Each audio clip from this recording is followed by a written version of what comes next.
If you've ever experienced a loved one's severe anxiety, you'll likely understand how sometimes their approach can be a little off, maybe a bit rude, and difficult to understand. Not because they intentionally want to act this way, but because it's a struggle.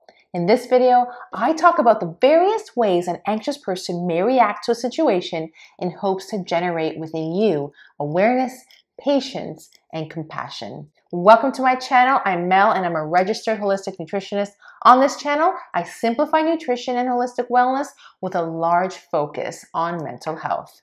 When anxiety rears its ugly head, it can be debilitating, affecting how one responds to the simplest situations. And although people should be held accountable for their rude actions and words, it's important to sit back sometimes and assess the big picture and determine where accountability is warranted and where empathy is instead. Here are some offensive actions you may encounter by an anxious individual. First up, they don't return your call. Sometimes anxiety can get very overwhelming for long periods of time, like weeks, even months.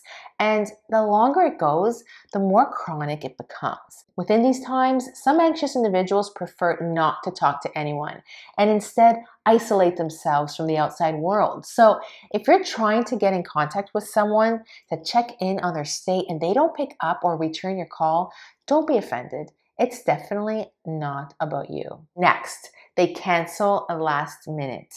Feelings of anxiety can fluctuate from one moment to the next in a single day.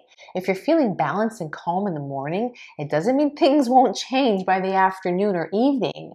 When anxiety spins out of control, it truly takes a toll on the individual, resulting in uncontrollable breathing, stomach cramps, diarrhea, weak legs, weak arms, and so on, preventing them from keeping on schedule and often needing to cancel. It can become frustrating if it occurs often, both for the individual and the person being canceled on. If this becomes an ongoing occurrence, it may warrant a compassionate conversation to see how you can help.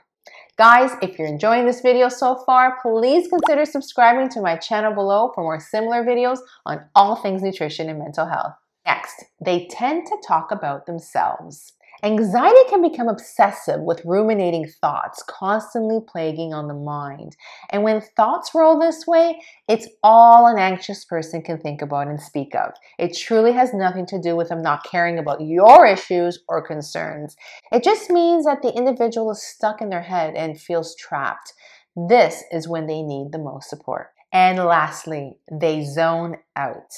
If you've ever spoken with an anxious person, you may notice that although they try to remain focused on your conversation, they may zone out here and there. Again, this has all to do with them being stuck in their heads versus their desire to be engaged in conversation with you.